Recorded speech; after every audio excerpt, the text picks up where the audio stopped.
Hey, so I was walking around the Washington Monument when I noticed this weird little stone. Let me show you. What's that? What's that little stone doing there? Let's go check it out. Let's go check it out. Yeah, Washington Monument. What's that? What's that weird little stone? Position of Jefferson Pier, erected December 10th, 1804. On top of the stone is a cross symbol. Maybe this gives you a hint about what this stone represents. The answer to what this stone is lies in the perfect alignment between the Capitol building, where Congress sits, and the White House, where the President of the United States lives. Looking to the west of the cross symbol is the Capitol building, somewhere just over that hill. If we look to the north of the cross symbol, we see the White House. And if we look to the south, we see the Jefferson Memorial. Can you see the alignment of the pier stone with the Jefferson Monument in the background? It's cool, right? So what the heck is this stone? Whoop. Gotta be careful here. When America was founded, all navigation routes used Greenwich as the meridian. Greenwich Mean Time, GMT 01, if you're familiar with that term, refers to Greenwich Mean Time. And Greenwich is a place on the Thames River in London. So when the British figured out how to calculate longitude, they used Greenwich as the center of their longitudinal measurements. Basically, when America was founded, Thomas Jefferson, had this idea that America needed its own meridian. We shouldn't be using Greenwich Mean Time anymore. We needed to use our own American meridian to navigate the world. And so he chose a meridian that was at the central point between where the White House and the axis of the White House and the axis of Congress meet right here at the foot of the Washington Monument. Of course, this then raises a weird question. Why is this stone the meridian and not the Washington Monument itself? I mean, this is such a much more impressive rock. It's much easier to see from the Potomac River if you're a ship sailing down the river. So why use this point, which is just less than 100 meters? I mean, it might be only 200 yards away or less than 100 yards away from the Washington Monument. Why go with this one and not the big one, you know? What's that about? Now, a little clue is that this rock is called the Jefferson Pier stone. And what's a pier? Where does a pier sit? A pier is an anchor point on the banks of a body of water. And that means that there used to be a body of water here. What body of water was it, you ask? In ancient times, there was a creek that flowed from the Capitol building down Constitution Avenue to where the Washington Monument is. So the pier stone was placed on the banks of the ancient creek. And that's also why the Washington Monument couldn't be erected at the exact point where the meridian from the White House meets the meridian from the Capitol building. The workers who were building the Washington Monument first tried to erect it. They did try to build it right there where the rock is, but the ground was too soggy and they ran into problems with the foundation of the monument. They couldn't get firm footing. In other words, where the pier stone is right there is too sandy because it's the banks of an ancient creek. But just up on the high ground above the banks of the ancient creek, the ground is solid and they could place the monument where it stands today. So we have an ancient creek that flowed into the Potomac River right over there. And we have the banks of the ancient creek here and the high ground above. And what do I always say about where two bodies of water meet and the high ground above that intersection? That's where the Native Americans would have built an ancient settlement. And sure enough, sometime before the Washington Monument was erected, Someone who lived here in this area was walking along the banks of the ancient creek here and found arrowheads and other projectile points, about 140 or so, something like that.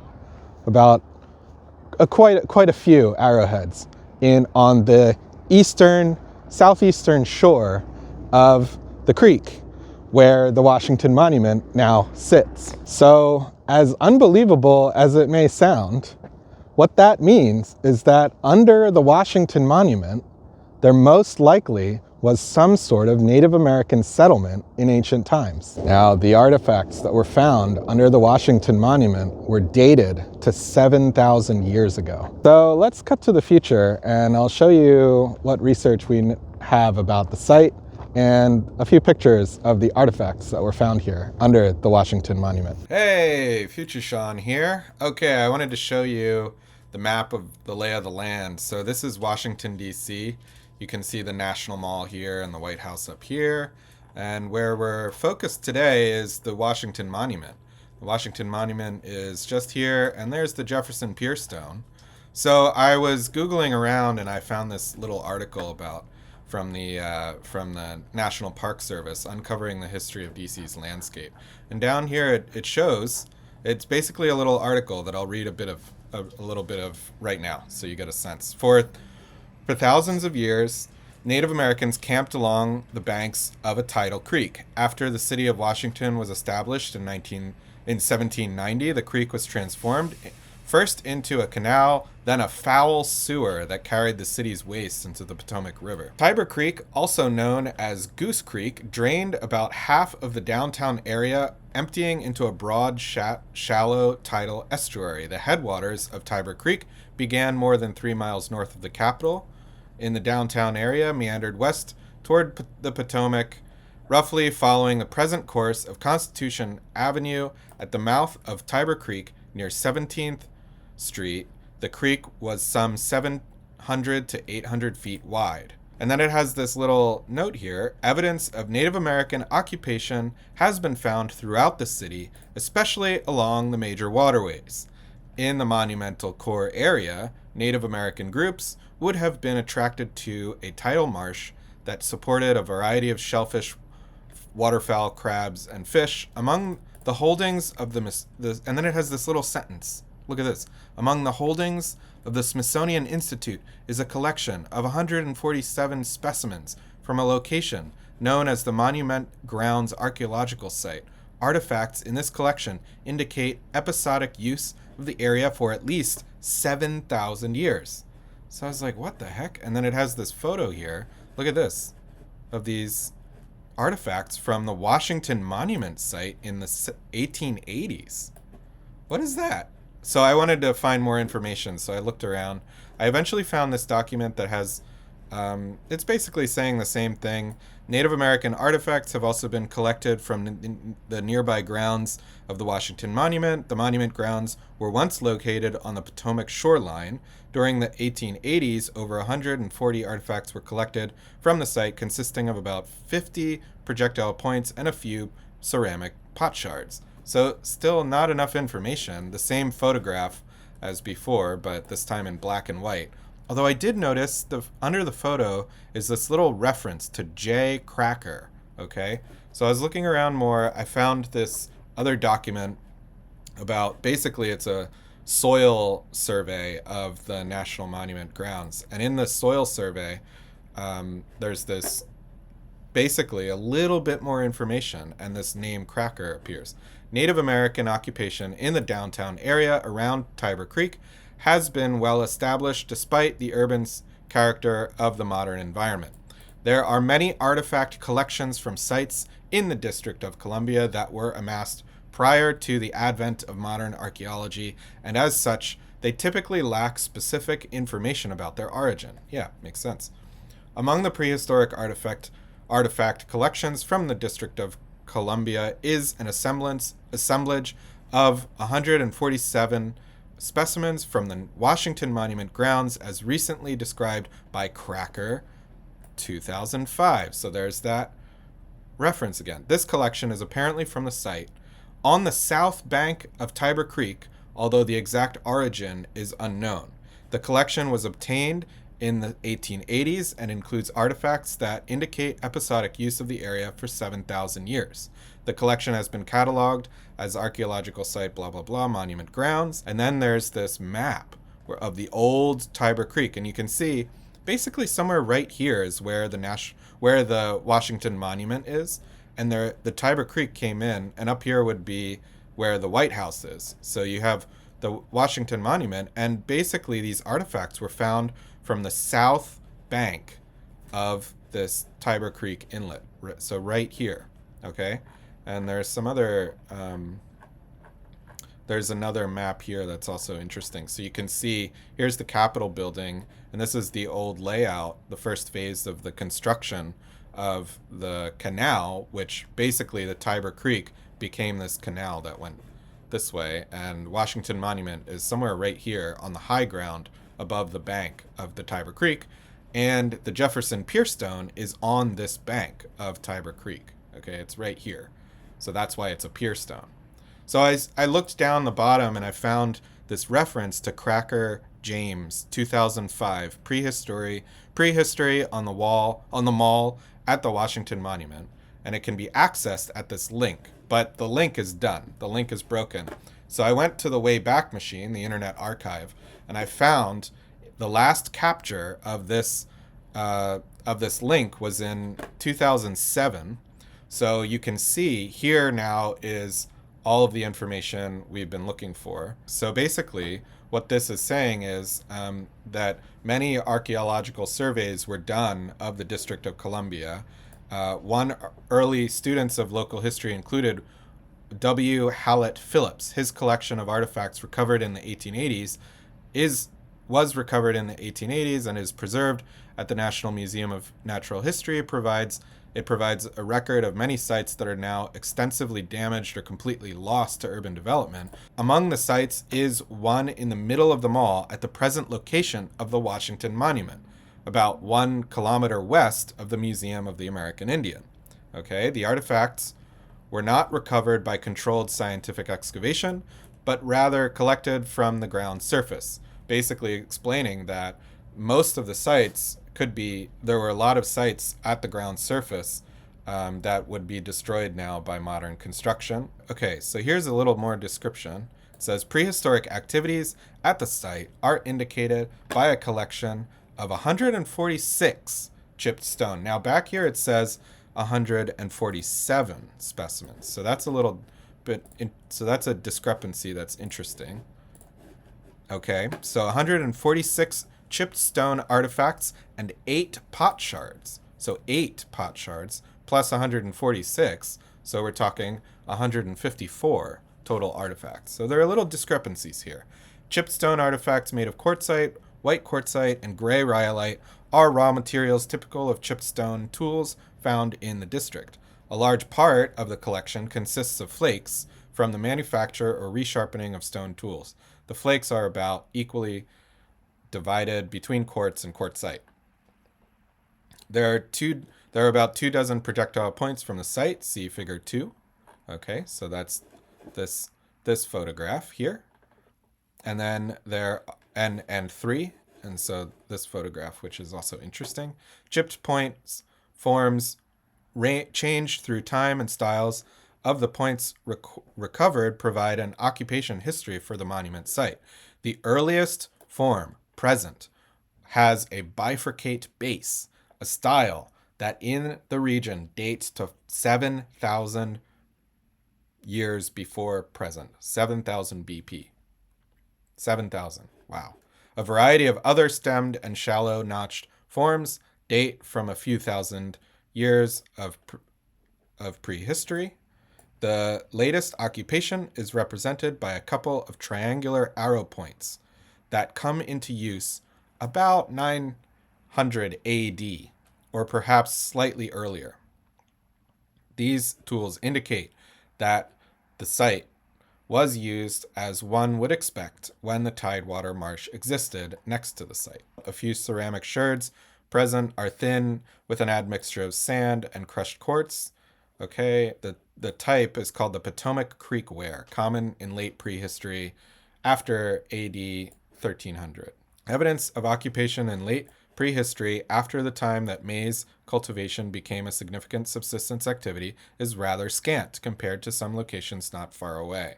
And then it talks about some other places. Although never apparently a long-term occupation, late in prehistory, the monument site would have been only briefly visited as a specialized seasonal campsite. Okay, so there you go. There's some information. And just I clicked on this map and I enlarged it a bit so we can see exactly what we're talking about. Here's Congress over here. Oops. Here's Congress over here. Here's the National History Museum. This is the Ellipse and the White House, and then the Washington Monument. And you can see that Constitution Avenue came directly down this red line, horizontal, and the shoreline before 1850 was this blue line here. And so you can really see that the Washington Monument was right on the banks of the ancient shoreline, and right on the ancient shoreline is where the Jefferson pier stone is. And this is where there was an encampment found. There's on the south shore, sort of just in this inlet. There were all these artifacts. So there you go. There's a little bit of history about the site found under the Washington Monument. As I always say, we live in an ancient landscape. Thanks for watching. Back to the main video.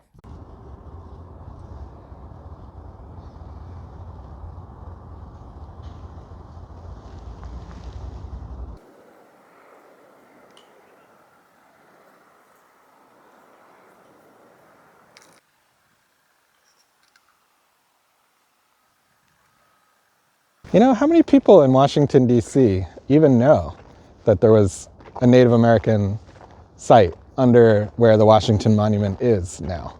Do you think anyone around here really knows that, even the locals? I guess it just goes to show you that we really live in an ancient landscape. You know, there have been Native American sites found all across Washington, D.C., all up and down the Potomac River, all up and down the other river of the city, which, you know, just shows you how much history is here and how much archaeology is here. People have lived here probably since the last ice age, but certainly for 10,000 years, maybe more.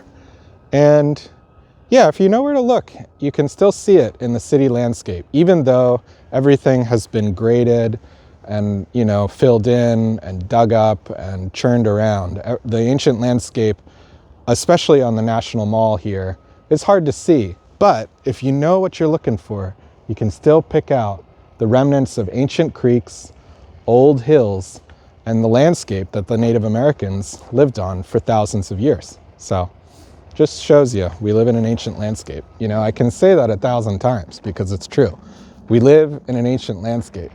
Everything around here is ancient. In fact, throughout Washington, D.C., ancient artifacts were found as the city was built. As the roads were constructed, the canals were dug, workers routinely found Native American artifacts across the city. And many of them are lost. Most of the artifacts found were crushed and made into fill that was dumped under the streets. But the point is, the landscape around here may have changed, but there are still remnants everywhere of the ancient past. And if you look closely enough, in some of the places where we have old maps to document things, you can still see the ancient landscape that was inhabited by people for probably 10, 12, maybe even 16,000 years ago. You know, 16,000 years. People have lived here at least probably since the Ice Age. That's the message, is just, yeah, we're all impressed by this big obelisk, but for thousands of years there were people living here, and we should remember them too. Okay, so that's the video. If you liked this, please give me a like and a subscribe. Check out the description for access to membership videos and all sorts of other things. You can shoot me an email if you like.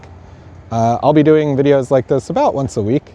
Yeah, please, you know, join us. I'm going to be exploring ancient sites. My name is Sean. This is my channel, It's All Good. and I'll see you in the next one. Bye.